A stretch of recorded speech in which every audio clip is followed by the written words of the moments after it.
When you sent me packing down Green River Valley, I knew that What's up? This is Adam with Mile High Stash, the podcast that asks what 5 albums you would take to a remote Colorado cabin in the event of a zombie apocalypse, armed with only food, water, and a crank-powered Victrola. Last weekend, I played the drums with Hunter Stone at FOCO MX, otherwise known as the Fort Collins Music Experiment. It's very much like the South by Southwest of Colorado. And after my set with Hunter, I bounced around Fort Collins, seeing many bands and many friends. And to top it off, I popped in the back door of the Aggie Theater, where I've so many memories of playing shows with Gasoline Lollipops, especially, just to make sure to catch the mighty Plasma Canvas from the side of the stage. Plasma Canvas is a young, energetic, just crushing Fort Collins emo metal punk band fronted by Adrienne Ash, who is our guest today on Mile High Stash. She calls Plasma Canvas the loudest, gayest band on earth. And I just think that their new album, DUSK, is fucking fantastic. Adrienne has a lot of influences, and that makes DUSK surprisingly diverse for a heavy album.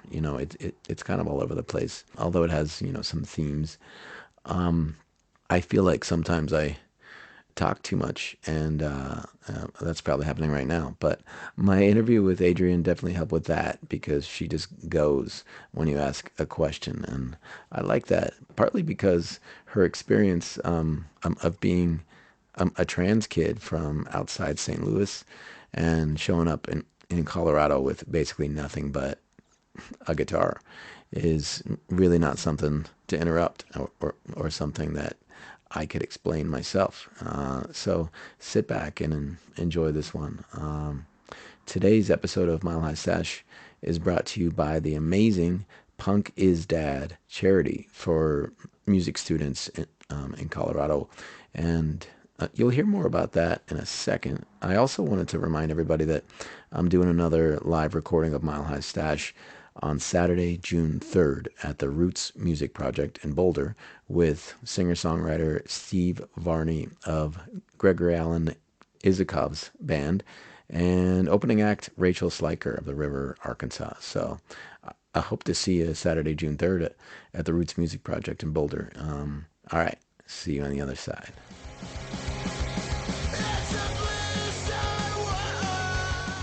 Punk is Dad celebrates the memory of Dorian DeLong, a lifelong educator, arts advocate, and local music aficionado who passed away in May of 2015.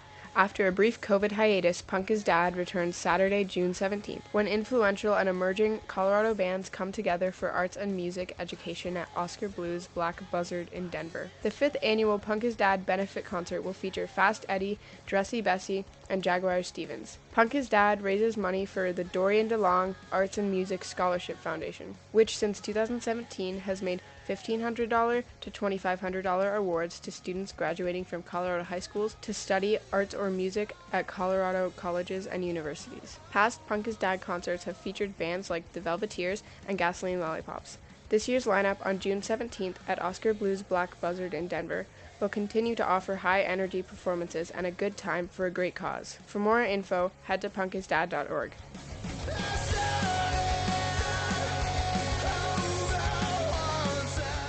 We're here with Adrienne Ray Ash, or just, Adrienne Ash.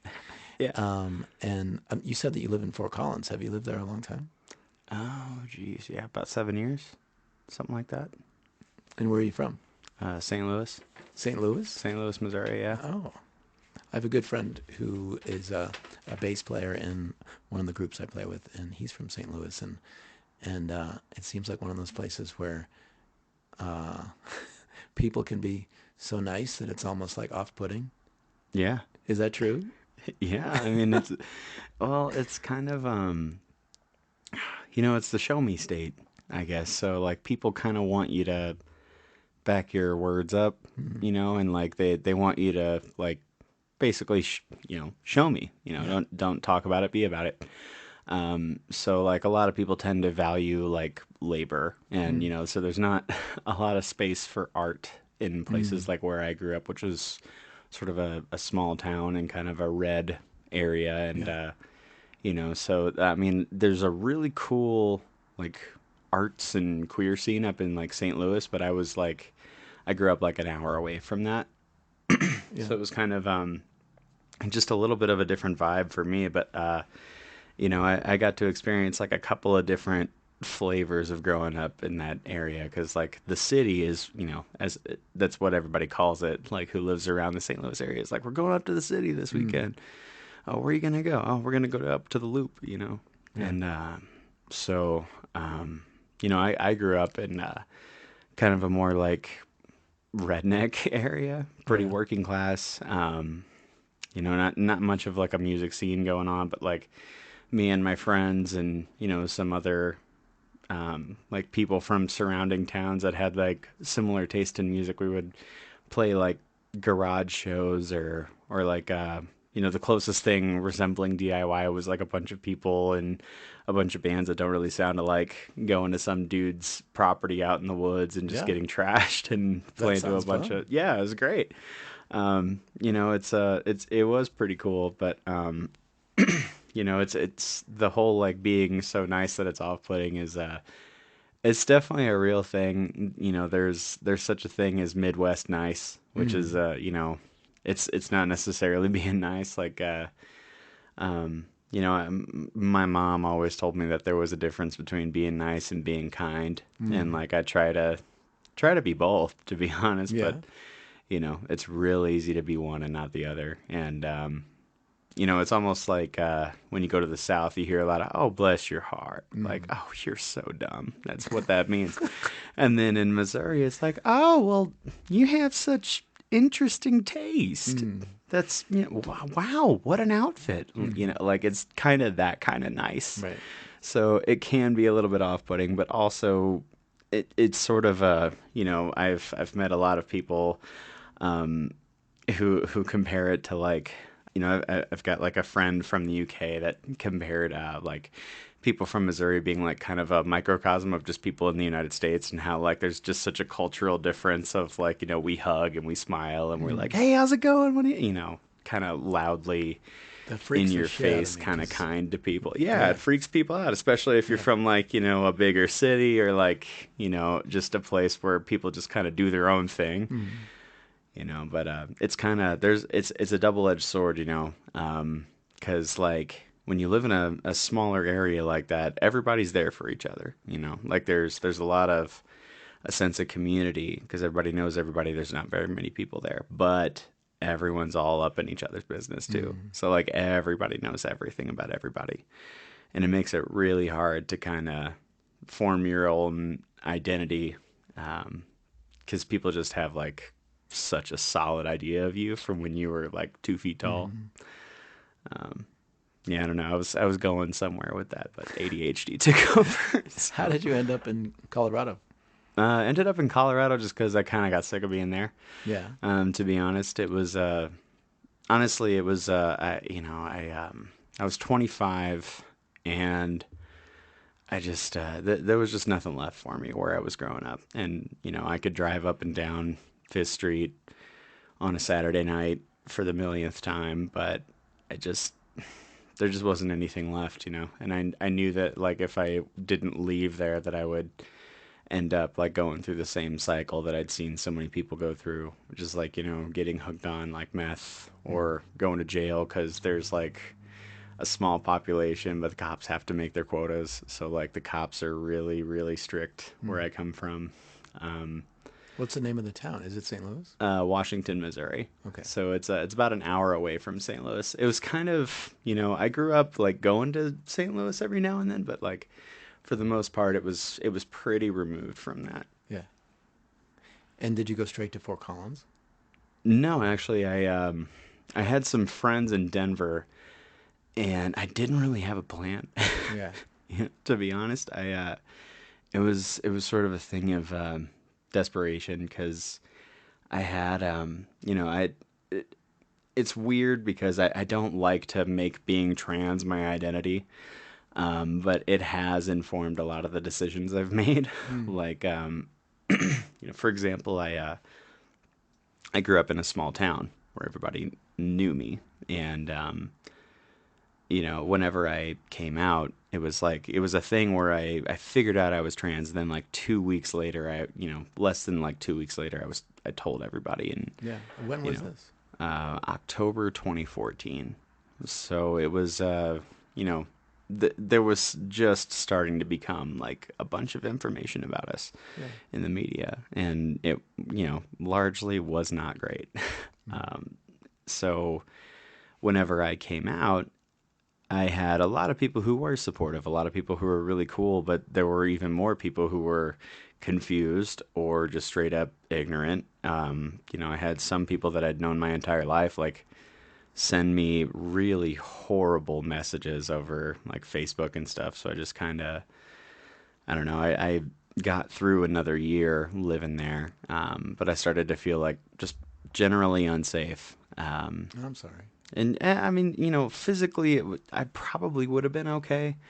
But I think the reason that I know I would have been okay is pretty depressing because I just didn't go anywhere. Yeah. I didn't do anything because, who's gonna hang out with me if, I don't really have any friends or like, I'm everybody's first trans person in 2014 in, this small town in Missouri. So it just kind of, I had to do something else. And, my cousin, had a band and, they had a show booked at this place called Seven Circle Music Collective, baby.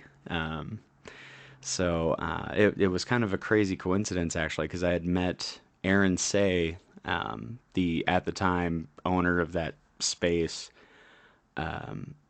I had met him randomly by chance at an Against Me Gaslight Anthem concert in Kansas City, and that was like, probably like 4 days after I came out. Super weird.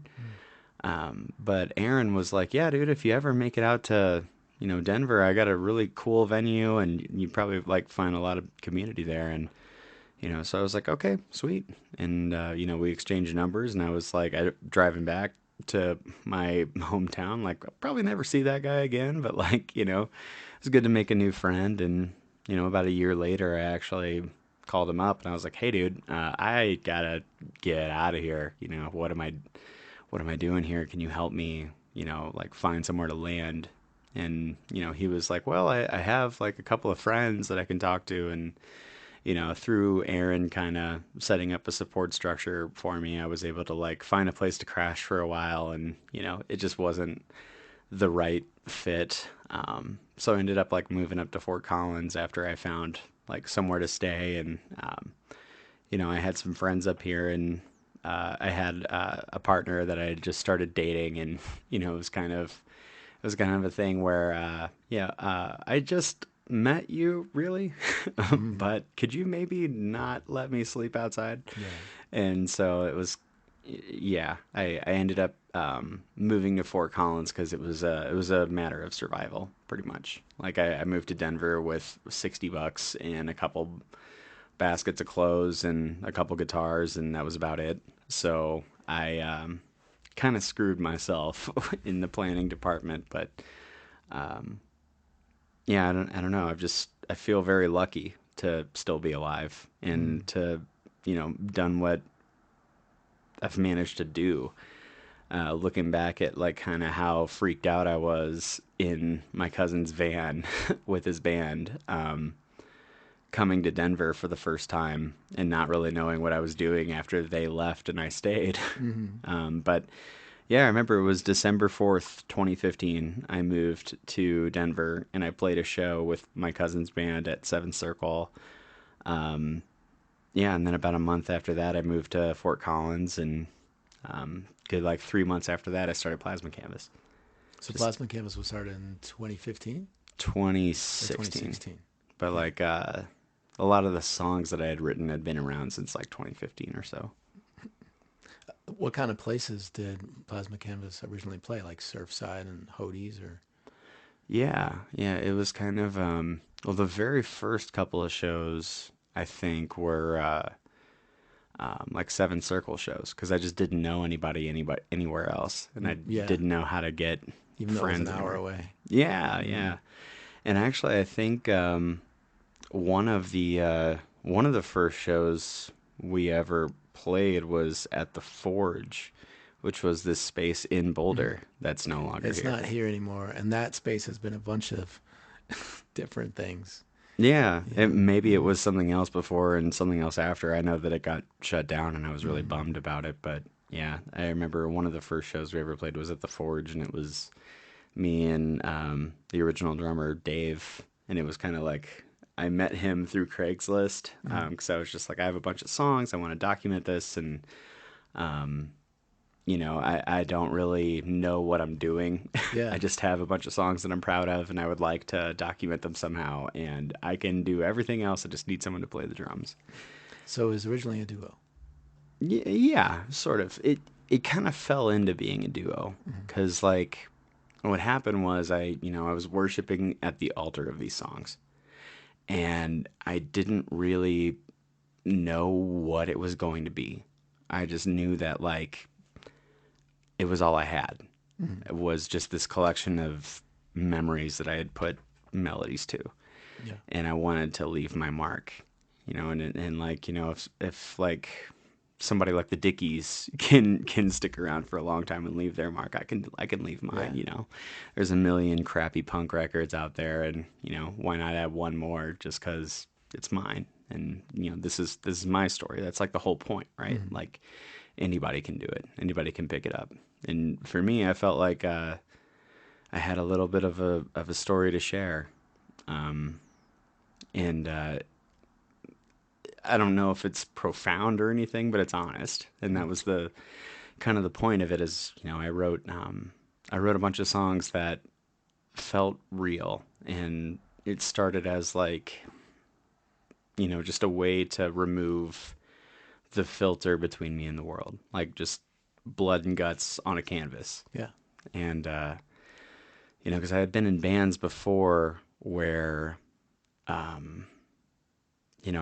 would have to run my lyrics by like 3 other people, because like we would all feel differently about certain things, and some were like politically different or like emotionally different or whatever. So I would end up like trying to make these lyrics work for other people's expectations, and they just ended up sounding really vague and boring and just wasn't honest. And with this, I was like, I'm removing any barrier to just my heart, the vulnerable, scary part of me that I'm like afraid to talk about. That's like the thing that I know that I need to do. Yeah. Is chase that kind of that innermost thing and be okay with sharing that, because for so long I just kind of felt like I had to do what other people thought was cool. And this was like, I'm just gonna do my thing, and if it's cringe, I don't care. If it sucks, I don't care. There's just there's so many other records out there, and maybe it's time for me to do mine. Yeah. Whatever that means. I was going to ask you what kind of music you listened to in Missouri when you were growing up, but I think as we get to your 5 albums that you would take to a remote Colorado cabin during a zombie apocalypse, we might learn what some of that music was. So what's your first album? Oh man. Well, they're all tied for number 1. Okay. Yeah. First of all. But my favorite band of all time is Jimmy Eat World. So, oh, really? Yeah. So I would take Futures up with me to this cabin.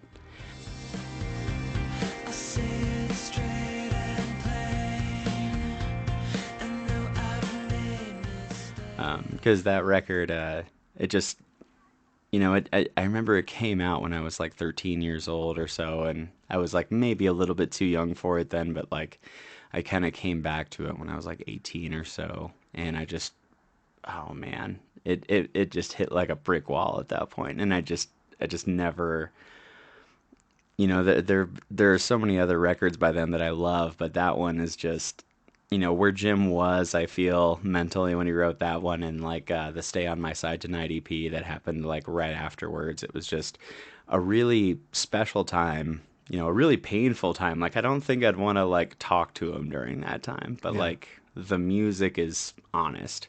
Yeah. And it's painful. And sometimes, a lot of times whenever I'm listening to Jimmy World, like full albums, I needed to hit the cry button. So, yeah, I would take Futures just because I feel like it does the most of what I love about them. And there are the most songs on that record that mean a lot to me and I have a lot of personal connections with, a lot of nostalgia. That's not quite as heavy as what you do. So, how did you get into heavy music? Well, actually, it's kind of a funny story. I got a Metallica tattoo on my leg. Oh, nice. Because my mom, I guess we could go a little bit of a different route. So my introduction to like wanting to be a musician was my mom put on the video for One by Metallica. And I was like, what is this? Because I had heard Enter Sandman and stuff. But some people will say that was the last real Metallica album, was And Justice for All. Yeah, I mean, I have so many thoughts about Metallica. I could talk about Metallica all day, but like, that record just happened to spark it for me. Mm-hmm. And, the lyrical themes on that of just like, life's not fair and you just got to deal with it. Like that sucked. But it was also like being 16 years old, listening to that record, it was like Armor, that was, and like Slipknot and stuff like that. I was actually a really big metalhead when I was like 14, 15, 16 years old. If you were to ask me then, it would probably be like Children of Bodom, Metallica, Trivium, and like System of a Down, and whatever like really heavy thing I could get. Which not even that stuff is like ultra heavy, but I was never into like Cannibal Corpse or whatever because at some point it just feels like cartoony to me. And I point is I found metal early on, and then I got into punk and I discovered fun later in my teenage years. Like when I was 19 or 20, I found like this really wonderful plant that allowed me to relax a little bit and enjoy other things that weren't rigid metal shredding and angry war lyrics or whatever. Yeah. But yeah, I definitely grew up on metal first and found other stuff later. So that's where like the chops come in, really. Like I grew up playing Master Puppets and Creeping Death and stuff. And but I think the big shift happened from being a metalhead to like being a punk. That happened when I was like maybe 18, 19 years old. Because I would go to shows and my band would play shows, and I was really into metal. So my band at the time, which will not be named because it was not good, I would be like, why doesn't anybody care about us? Like, why is nobody dancing? Like, this sucks. And and then I would see other metal bands, and it would just be like 4 dudes in like khaki cargo shorts with like cut off metal band t-shirts standing in one spot staring at their fretboard for 30 minutes. And like I was like, oh man, this is really boring. And then I saw a hardcore band, and it was like, well, this is big and loud and heavy, but like I don't think the singer has stood in one place for more than 3 seconds for the last half hour. So like it kind of became more about like, it became less about making music to impress other guitar players and musicians and trying to find the song and trying to write worthwhile songs that hit people in the gut and in the heart space, rather than like trying to make something that was really impressive and and whatever. But it's always been a complicated thing for me to wrestle with because I have a lot of influences and I refuse to funnel them and I just kind of write whatever I want to write. And, I'd been told so many times over the years that that's kind of a weakness, but I just like being able to do what I want to do. And, if other people can do stuff like that, then so can I. Like Jeff Rosenstock had like hardcore and ska and indie rock and, I think there's a lot of people who kind of go all over the place with their influences, and I think that's we're on a rock floating through space that's heating up and about to boil us all alive. I don't really think it matters. You don't have to make sense. No. Think of a band like Ween, where if there are 15 songs on the record, each one is like a different genre. Yeah, exactly. How many albums does Plasma Canvas have? So the first record we put out was in October of 2016, and that was a full length. But it's not very good. So It's out there, though. It's on Spotify. yeah, it is out there. It is on Spotify, and I will say this about it: it was trying new things, Yeah. using a bunch of pedals and instrumentation, and you know vocal stuff. The thing is, it was recorded at a really cool studio with like a really great dude, and but I ran out of time and money to get him to also mix and master it. So I hit up a buddy of mine and I was like, "Hey man, we got this album release show in a couple of days," which was also a very silly part of the story. I started the band, and like 3 or 4 rehearsals into writing things, I came to our rehearsal space and informed our drummer Dave that I had booked our album release show. Just very much not the way to do it. But the thought process was like, well, this will make me like kick myself into gear, and like we'll get it done. But Sometimes that works. and it's not a like horrible concept. Like, well, you only have this much time, go. It was also just kind of rushed and didn't turn out as good as it could have. So what did you learn from that you might have used on this upcoming release? Make the record before you book the album release Yeah. show, number one. But also, like, don't force the art to fit the schedule. You know, Yeah. like the art is always going to be more important than deadlines or whatever. Just make sure the art is correct, because you're not in 15, 20 years, I'm not going to care about, what if we had to like push back a release date a couple weeks or whatever. Like Yeah. it's, that is the most important thing, is make sure the art is ready to be shared before you like set a date that you're definitely for sure going to share it. And the first one, did you record on your own? And this one you recorded at the Blasting Room? Is that right? Well, it's kind of so we did that first full length LP, and that was recorded at Stout Studios in Fort Collins. And then Dave left the project, and then our old drummer Evelyn came in, and we recorded No Faces together, which is our first EP. And that was recorded just with our friend Jared Meyer, who plays in this band in Fort Collins called AM Pleasure Assassins. We just did it at some studio that he knew of. It was wild. It just looked like a garage, but like when you walked in it was like really fancy and cool looking. So we were like, "Whoa, this is neat." But yeah, we tracked that one in I think January of 2018 and put it out that summer. And then like right around that summer was when we played Warped Tour, and we got in contact with Side One Dummy through Kevin Lyman, because Kevin Lyman liked our band. And then so we did No Faces in 2018, and then throughout 2018, 2019, we were talking to Side One Dummy kind of behind the scenes, and big things coming soon energy kind of going on. And then the pandemic happened. Yeah.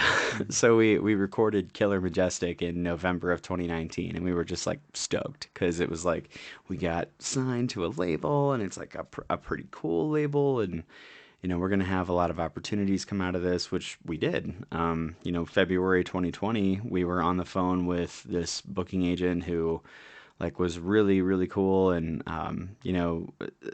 there was just a wholly different vibe than the rest of that year.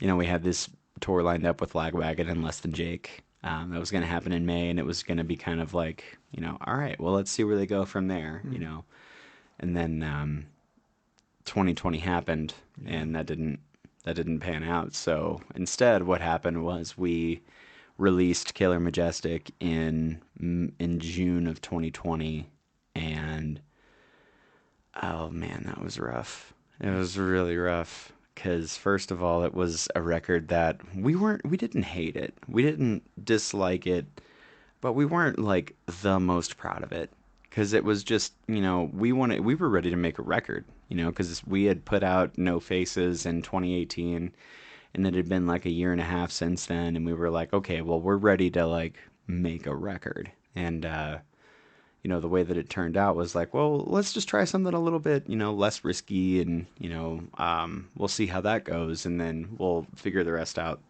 later and maybe do something else. And so when we put out Killer Majestic, it was like, this one really heavy song right off the bat, and then like, a little bit more of a singable Rise Against-y punky song, and then like, your syrupy pop punk Gaslight Anthem worship song, and then like the most cookie cutter formulaic pop punk song that I could possibly ever write, which is our most popular song that we don't play really because it's just not enjoyable for us. And then a song on the end about just how I would like to not work at a factory.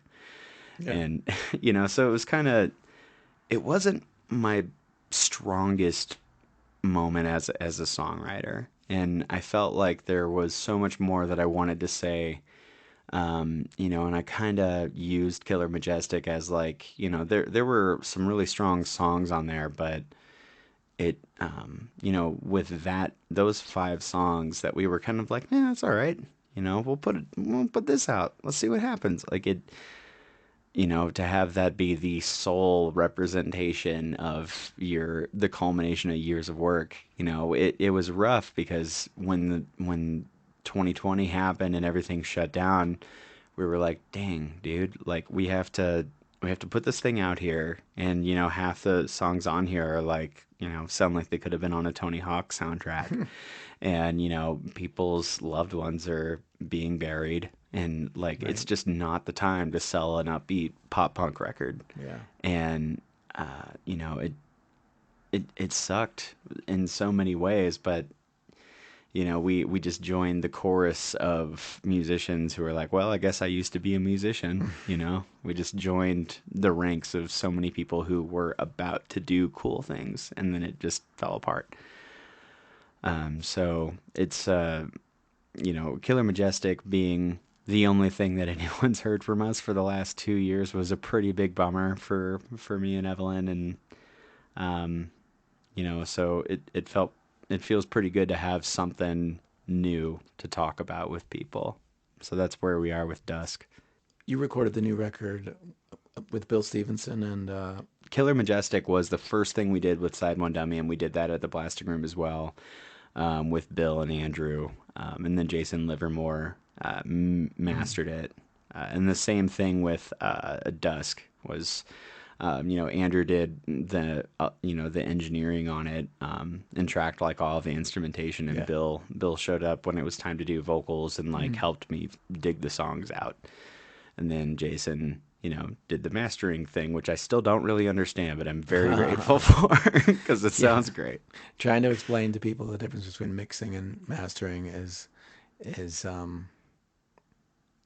kind of impossible. You can't really explain it, I think, unless you are a mastering engineer. Like I sort of understand parts of it. You understand it when you listen, that's for sure. Yeah, like I know the difference between like, the final draft of the mix and like the, the first draft of the master. Yeah. Like there's definitely a lot of stuff that happens, but, that's why we go there, is because they know how to do that and I don't. Yeah. But, I mean, the Blasting Room... It just seems amazing. If you're going to do anything remotely punk, to go in and work with people who have made albums that, changed everybody's lives. And you can say, well, I'm going to work with them. They know. Right. They know what to do. Yeah, yeah. And it's also really cool just being there. Like the Blasting Room is a really, really cool space to be in. Especially if you go to Studio C, there's a really rad Easter egg there that, maybe, I don't think anybody's going to care that I talk about it because they all think it's cool too. But Studio A is like the big room, and then Studio B is, the room that's in the hallway on the way to Studio C, which is, Studio C is, I think, where they do most of the vocals. But if you go into Studio C and you look up, there are 4 panels arranged in the Black Flag bars. Nice. Yeah, 4 like acoustic paneling, like, but it's definitely there for a reason. Yeah. And just walking around and seeing all the awesome records that have been there. There's also like a really beautiful, like huge paint on wood painting of Frank Navetta. Just in the early Milo Goes to College days, Yeah. and just odes to like Bill doing stuff in Black Flag and Descendants, and just so much Descendants all in Black Flag stuff. It's just really cool to be in there, seeing all the Rise Against records and stuff on the wall. It's just it's a really rad space, but it's also the coolest thing about it is like if you were to you could walk right past it and not know it was there. So it's just kind of cool to like open the door and just see such a different universe and know that like so many of your favorite records were made right there. Yeah. I'm going to have Bill on the show very soon, and I'm very intimidated. I remember very well the ninth grade, hearing Milo Goes to College. So I can't think of him without thinking of that bass line, do do do do do do do do do do, and then his drums come in. And anybody who is playing drums in a punk band as a teenager, if you hear that record, you're just like, I want to be able to do that. Yeah. So making a record with somebody like that seems exciting, but also intimidating. Like, this better be good. Like, I hope he thinks it's good. Yeah. Well, I mean, what? He's so funny because like he's just so he's a weird dude in the best way, and that's what I love about him is because hanging out and talking to Bill, I feel understood in a way that like I don't with a lot of people, and I think that's just because Bill's a little out there, and musicians are a weird bunch, and so especially like making a record with the dude, whenever is Dusk was kind of a strained recording process. Like I wrote it in one room alone by myself whenever I, felt like all my dreams had been crushed and I needed a way to like keep going. Yeah. So I wrote Dusk as a way to like just get through the end of 2020, 2021, just this huge period of uncertainty, not knowing what was going on. So when we came time to record it, it was, a lot of those songs were already emotionally intense. And like, since I wrote most of it myself, a lot of the instrumentation was just me. And, I think that definitely,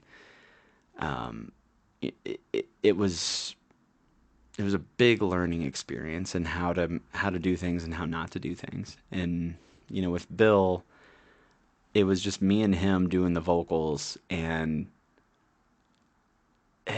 he's not a tough crowd, but he will let you know when you're flat. But he has this thing where like he lets everybody try something like 3 times. Everybody deserves 3 tries before he's just like, okay, well that's clearly not working. Let's do something else. And it's never in the whenever he offers criticisms or anything, it's never in a way that he's trying to cut you down or like do some weird mental Ross Robinson kind of shit. It's just, he's like, okay, well, mathematically, we're doing more labor on this thing that isn't working than is necessary.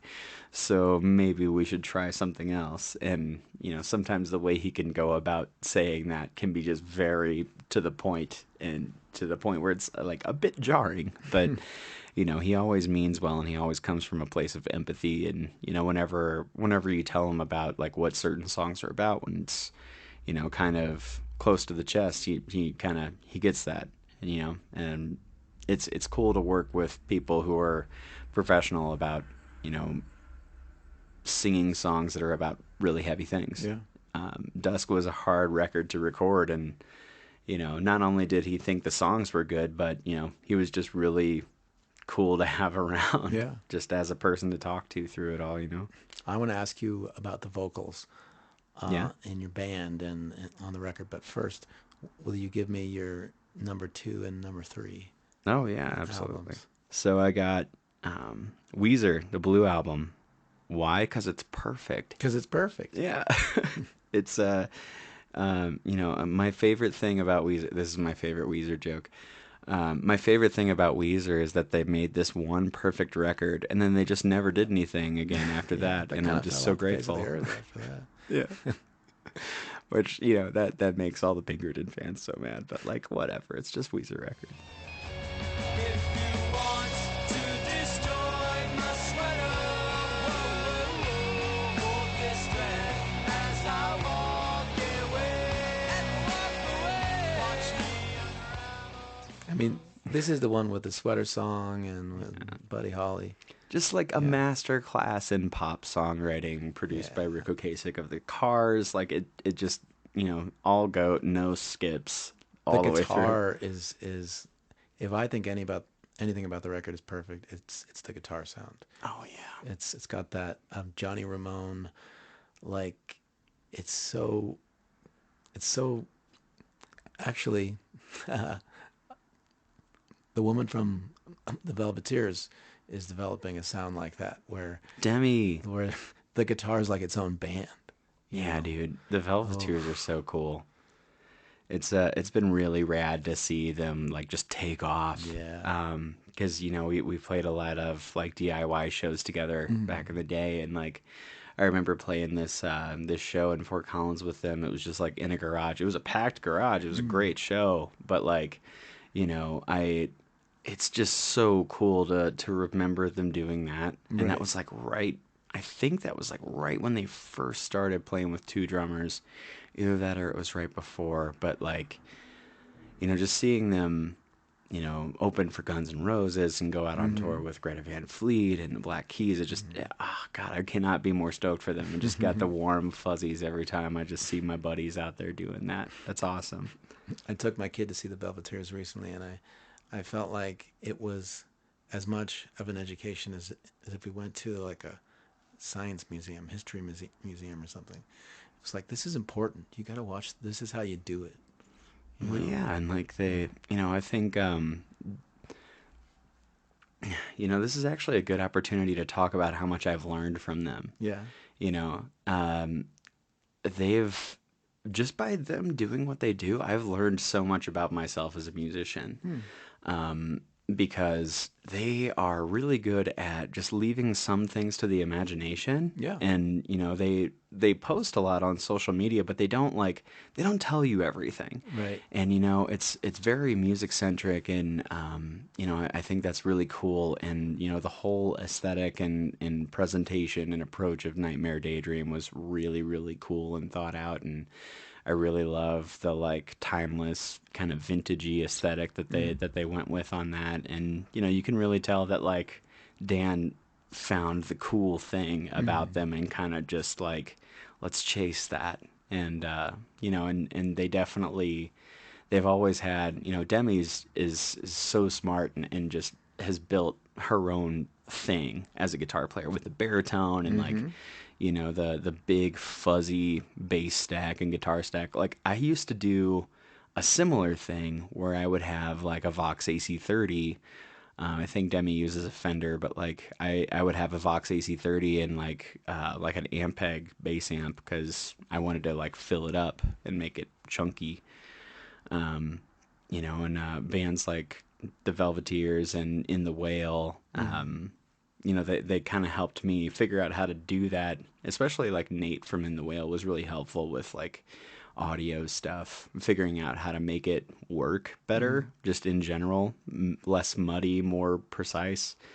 But I've learned a lot from the Velveteers because, that they kind of, it rubbed off on me. Like I should care about the way that I present my band. I should really put more intention into the way that things are put out there and not just, be throwing whatever out because I need to post because it's Tuesday or whatever. Right, yeah. Not doing thoughtless content, but like making art and sharing pieces of it.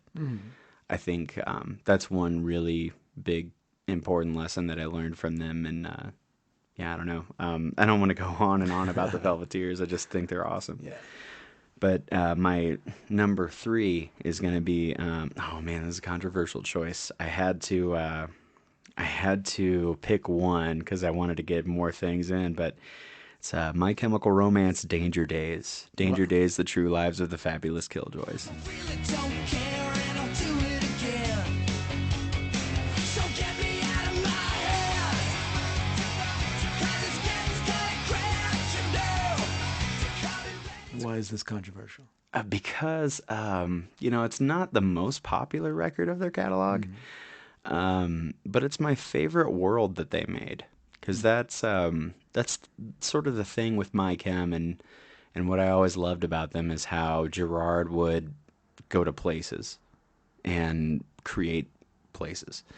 And that's kind of what I wanted to do on Dusk, was like, make the record feel like it's its own place, that you can go visit, kind of like the Black Parade is a place.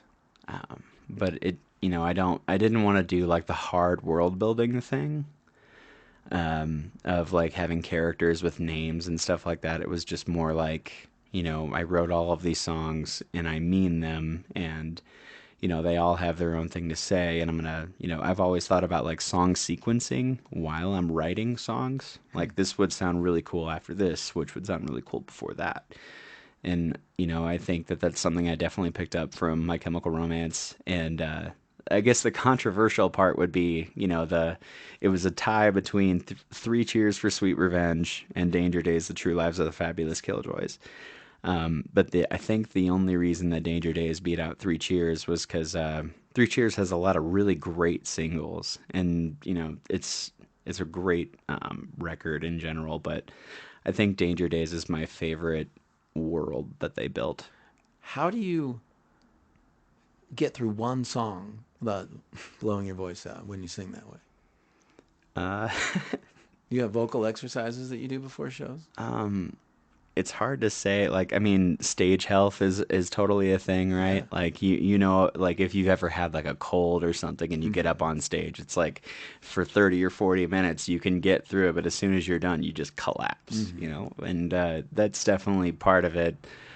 Also, like, Just adrenaline. I'm a really anxious person. Like, even right now, just because this is the first time we've met, I'm just kind of, I'm doing okay, but like, maybe there were a lot more poignant things that I wanted to say that, it just came out like, yeah, and, so, it kind of, shit, I forgot where I was going. Vocal exercises and singing at shows. I just go with it, and I let that nervous energy just channel into the performance. And, I also I was a choir kid in high school. So like I learned a lot of technique there. And I've taken a couple of seminars with Melissa Cross, who did like the Zen of Screaming, and worked with a lot of like metal vocalists. And I don't necessarily make metal music, but a lot of the techniques that they use, I like describing Plasma Canvas as being more punk in ethos than sound, because I don't think that punk is a sound. I think it's an approach. I think it's like the way that you look at the world. Yeah. Sort of like, Ian MacKaye talking about skateboarding be a different way of seeing things. Like, I think punk is I don't like to define rigidly what punk rock is, but or what punk is, but I know that it's more than like a NoFX record or whatever. You're speaking my language now, because I think the moment a punk band starts to sound like any other band, they're not doing anything punk. Right. It's about thinking outside the box, and Plasma Canvas, to me, what you're saying is correct, because there's a punk ethos and attitude, but it's definitely metal too. You have some metal. Yeah. Metal was really influential on my sound. Like Alexi Laiho from Children of Bodom, not only was an amazing guitar player that I looked up to, but like just to see like a man with long, beautiful hair wearing makeup and nail polish and just being kind of feminine, just shred like that. I was like, something about this kind of speaks to me, and I'm not really sure why. And now I get it, but How much of an influence is Laura Jane Grace? like honestly, less than you would think. Yeah. At the time that I came out, it was, I actually really respect Laura. We played a show with Against Me once, and it was one of the most like affirming experiences ever. It was New Year's Eve 2019 at the Summit.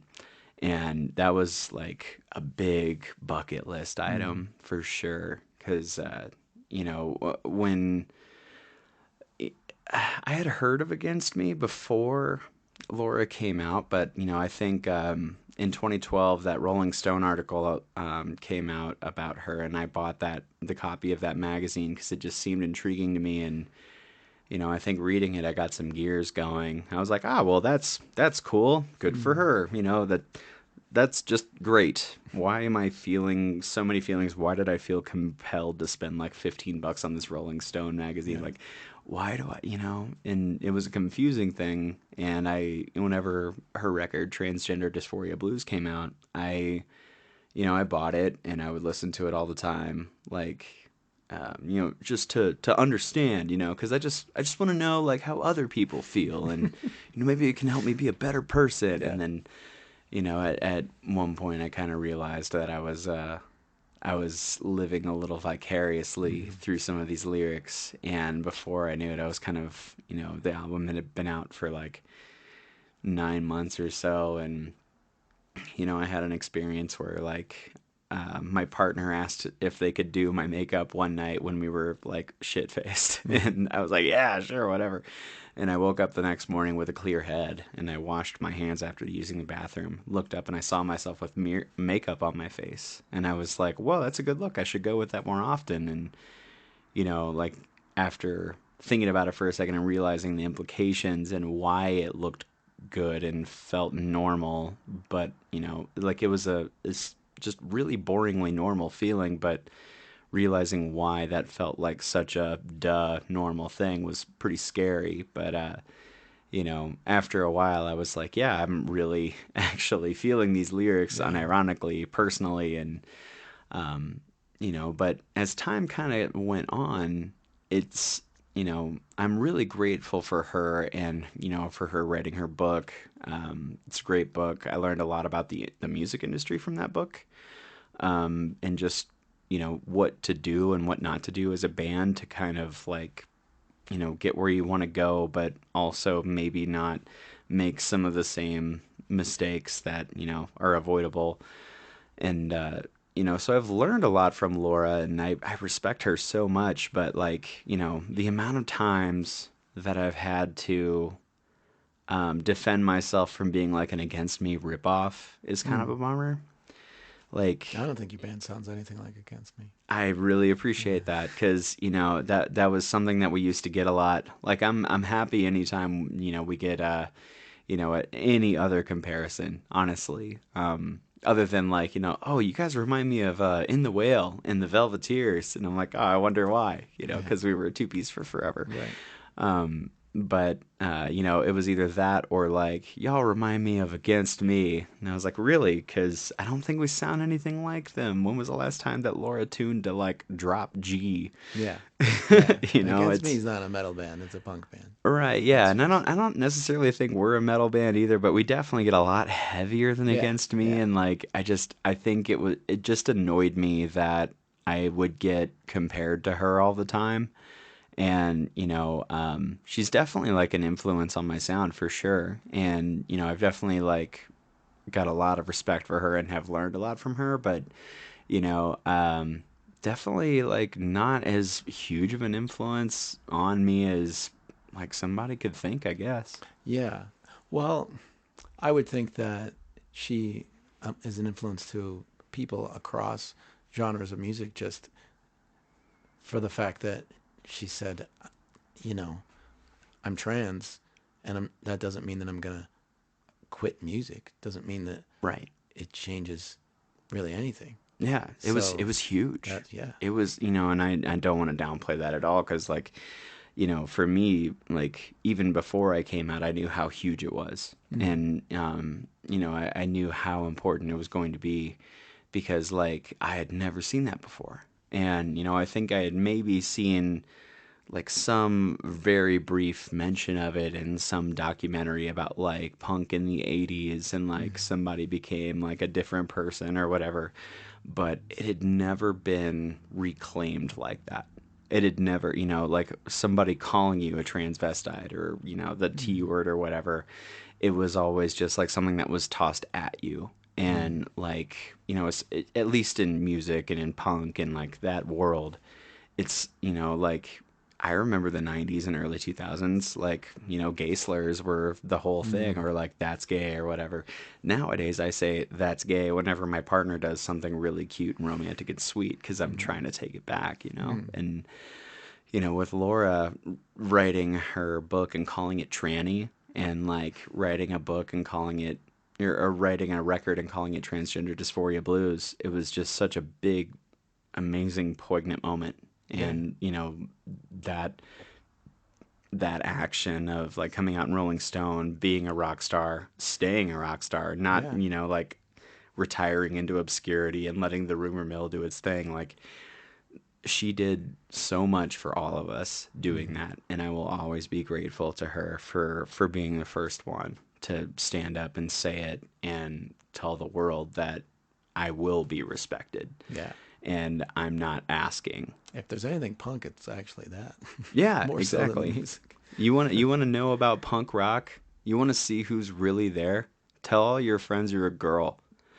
Like, you want to know who's actually down to like push back against the system and the status quo. Tell them that you want to destroy gender, or at least your own, or like the confines of what you've been told that you have to abide by.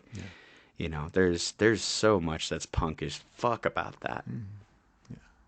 So album number 4. Album number 4. Oh, I'm expecting NSYNC or Britney Spears, Oh, really? Yeah. I mean, I did have the Backstreet Boys Millennium record. I was Camp Backstreet Boys. Because I'm larger than life. And I want it that way. I'll stop now. It is... So this record actually also came out in 2014, which was the year that I came out and realized I was trans, and slowly, over that summer, started becoming just a little bit softer. I don't know how to explain it. I started dyeing my hair more and like, just kind of thinking of myself in just a little bit less strict manner. Because in late 2013, I had attempted suicide, and I woke up after this, horrible experience in this like low mental place, and I was just kind of like, well, that didn't work. Now what do I do? And so I just kind of said, fuck it. And what's great is I've been finding my fuck itness again, which is a beautiful feeling. Trying to mold so much of who I am into, what fits into an algorithm, or whatever. And I just have no interest in that anymore. So Backstreet Boys. Backstreet Boys, definitely. But the album number 4 is Get Hurt by Gaslight Anthem.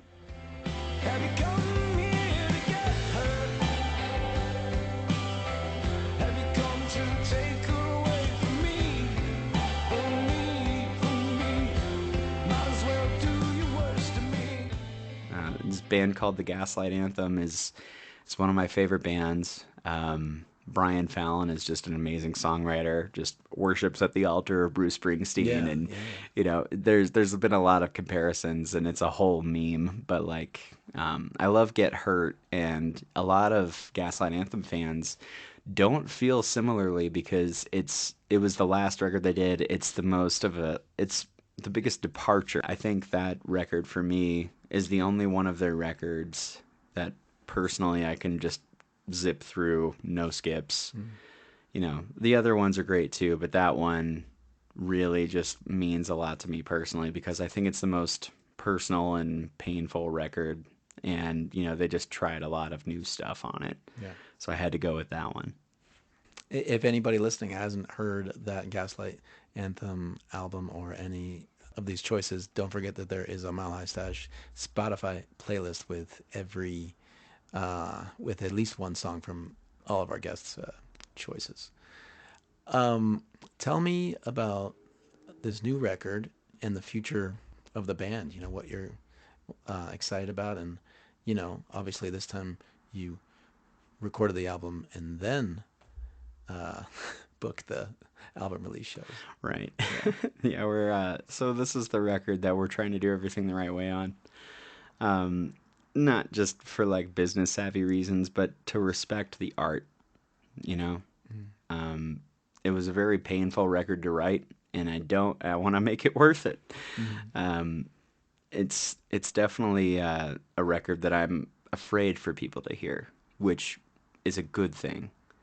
Because I feel like, if you're an artist and you're not kind of cringing just a little bit at like being a little too vulnerable with the world, if you're not like, if there aren't like people in your life that are gonna be like, oh man, why'd you put that in there? Like it's gonna, then it's not a big enough risk. Maybe it's okay for some other people, but for me, I want to make art that's challenging. And even especially challenging for me, like what is the point of me making something that I feel all right about? Like I've been there and I've done that, and Killer Majestic's a fine record and it sounds great, but with this one, Killer Majestic was kind of like, here's an hors d'oeuvre, here's some hors d'oeuvres, please like us, here are the 5 most different and catchy and punchy things that I can write. Please like me. And this is like, Dusk is a record that says, I survived a pandemic and now you get what you get, motherfucker. I want revenge. Yeah. Yeah, like I had like the project had everything lined up to do what it was supposed to do and what it could do. And and then it kind of fell apart. And, I don't want to say that this is me like tinkering away at my supervillain lab, getting my revenge on the earth, but like it kind of is. Because, just to be so close to everything I dreamed of since I was like 12 years old, picking up my guitar the first time, to be so close to that and then have it kind of all fall apart. And, that was another thing that made me feel really endeared to the Velveteers listening to their episode with you, is them talking about like how they were in sort of the exact same spot where like they weren't sure if like this big opportunity that they had been presented was still gonna pan out. And I'm really glad that it did, because Nightmare Daydream's a kick-ass record. Yeah. But it's it really sucks to see everything fall apart right in front of you. And it's hard whenever like you spend years just being like, oh yeah, I just gotta hang on for one more thing or whatever, because it's just about to happen, and then you're about to get there and then it doesn't work out. But I think Dusk is a record that's gonna mean a lot to people over the years. Like I wrote it to be an honest collection of songs that I was proud of. And there's no extra fat on it. Everything is there because I wanted it to be there and it felt like it should be there. There's a lot of those themes about catastrophe and just the worst parts of being a person, and how you just have to carry on. Like you might not be, you might not be stronger. Like I don't necessarily believe that what doesn't kill you makes you stronger. Sometimes it just gives you trauma. It makes you weird at parties. Sometimes it just impacts you and you have to deal with it. And this record is kind of about that. Not necessarily like a big success story where like, I stick the landing, but more like I survived. Yeah. I'm not really concerned with impressing any of you, because I survived and I made this and I'm proud of it, and that's enough for me. Will you give me your 5th and final answer? I actually stole this pick from Alexi Laiho, rest in peace. Because this was one of his Desert Island records, and I fell in love with this record through him, and also because Children of Bodom covered one of his songs. But I would take, so as a recap, let's see here. We got Jimmy Eat World Futures, Weezer Blue Record, My Chemical Romance, Danger Days, The True Lives of the Fabulous Killjoys, Gaslight Anthem, Get Hurt. And then my fifth and final record that I would take with me to a cabin in the woods during a zombie apocalypse is I Get Wet by Andrew WK. Nice.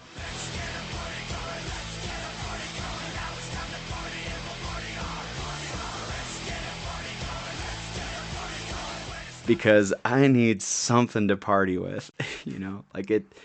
If I'm gonna be in the woods, I need a good mood record every now and again too. And some of these are great. Like I feel like I've got a good mix here. Like it's kind of like half and half, laughing and crying on this list. So Andrew WK is definitely the big, loud, heavy thing that would get me going if I needed to fight off some zombies. Yeah.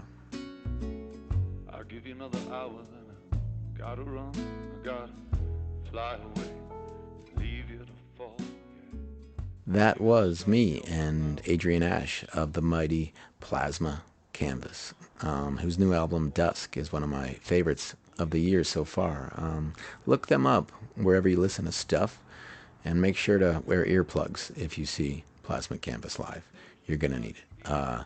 Thanks for listening, and thanks to Punk Is Dad for their generous support of this episode. Definitely check them out.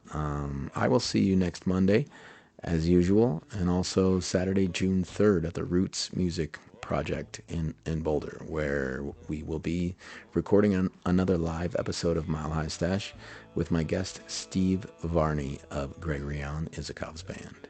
See you then, or see you next Monday. I wanna go back to Marchville.